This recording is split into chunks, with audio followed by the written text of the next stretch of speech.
So, do you trust yourself enough to feel safe?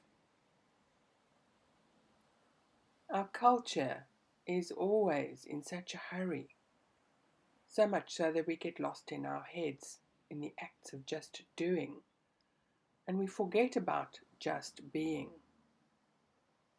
So, when we encounter aging, sickness, or stress, there is this thing in us that makes us feel like we need to find a place to hide or a safe place to go, a refuge. The uncertainty around these life issues that we live with can create an undercurrent of a feeling that something is not okay. Something's missing, something's wrong, and we feel like we need to do something about it. And so we want to find safety and security. The only dependable safety and security comes from our deepest awareness of our true essence. Each one of us really longs to trust our own being. The first step of taking refuge or finding a safe place is to become aware how we are already taking refuge in ways that are not working. Sometimes we use judgment of others to feel better about ourselves. We also use food to try and control our biochemistry so that we get a temporary hit of dopamine that soothes us. We also use drugs and alcohol in the same way. Another way of hiding that doesn't work is the way we rush around doing things so that we can tick things off our to-do list. And as soon as we've done this, there's a sense of achievement, a hit of dopamine. But it only lasts a short while. And then we're looking for the next thing, the next hit.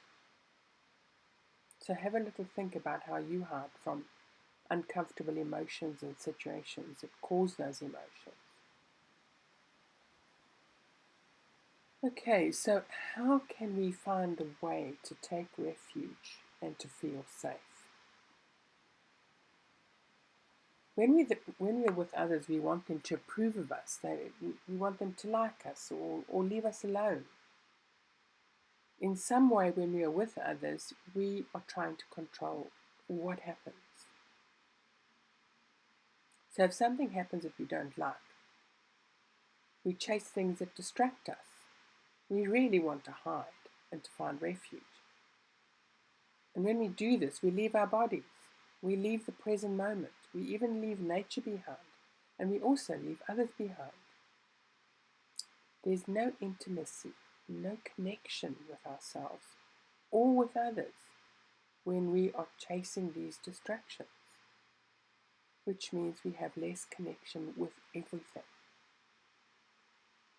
So it's about self-awareness, inner awareness, listening and tuning into ourselves.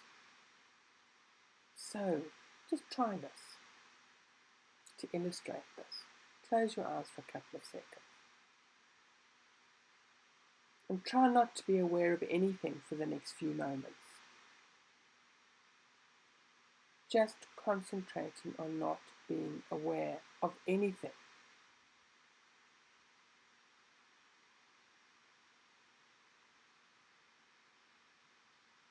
Just not being aware of anything.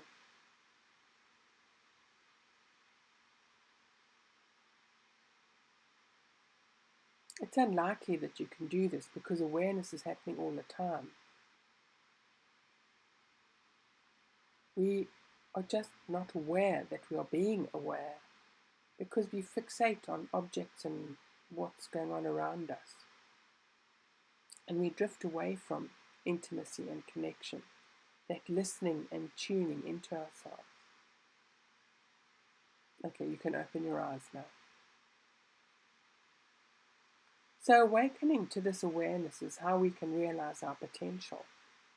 If we are quiet enough, with a background of stillness, this awareness comes to us a lot easier. There is a tender space here where everything happens to encourage our potential, to find out who we really are. And when we watch ourselves as things happen in our lives, it's as if there are waves of experiences that challenge us. And very often there is a negative reaction to these waves of how it really is now, and us wanting it to be different.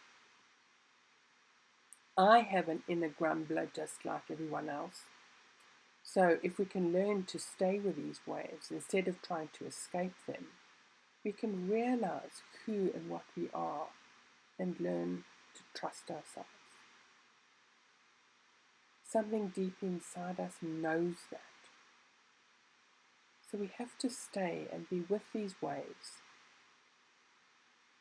these challenging waves, if we are to learn a deeper trust of ourselves. So the way to promote this trust is to ask yourself, what is happening inside of me right now, and can I let it be?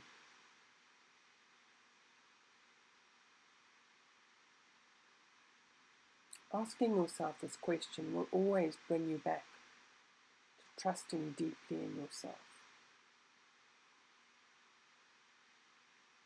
So often we find ourselves wanting things to be different to what they are. So it's really a powerful commitment that we take when we nail our attention to the present moment. And if we have a love for life and don't add our interpretation of who's right, who's wrong, how it could have been, but rather just acknowledging that it is just like this, along with a quality of firmness and kindness. Over and over, it's just like this. In this moment, feel what's here, the stabbing hurt, the emotional, physical aching, the tightness. Just be with this, with kindness and firmness. Our real pain is when we hold on to our judging and complaining. So it's about staying with the emotion and acknowledging it. It is like this, with kindness. So when adversity strikes, this is where our biggest learning comes from. Again, it's waves of challenge and growth, coming and going, allowing our potential to develop. When a crisis hits and our life falls apart in some way, it's like that solid part of you that's hidden is given some light. And these waves of light let us know who we really are. And when we can't hold our lives together the way we normally do, we call on something much deeper inside us, and we do start trusting the beauty and the goodness of who we are, trusting in our waves of aliveness. Navigating these lives is like learning to swim and discover that you can float in water. It's like that with our lives. It holds us and supports us as we rest in our aliveness right here. So this web of life, our conscious relationships, the connection between all of us, is encouraged when our hearts are open and when we're prepared to be vulnerable, when we don't resist the waves of change and we welcome them in with kindness. So try this. Think of someone now who inspires you. Sense what you love about this person and the way this person expresses their love and caring for you. And imagine the look of that person as they look at you with care and commitment and support, and mentally whisper to yourself, thank you, really feeling your heart's appreciation.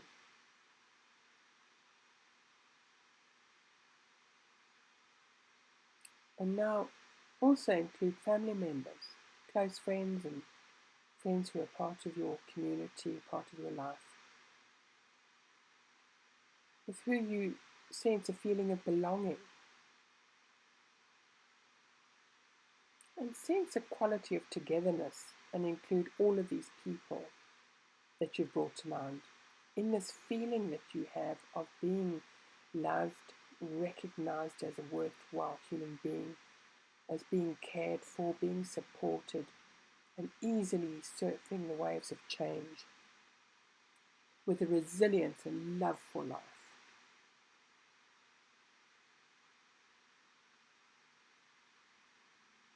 All beings have a yearning to love and be loved. This is what you can take refuge in, the lovingness of connection.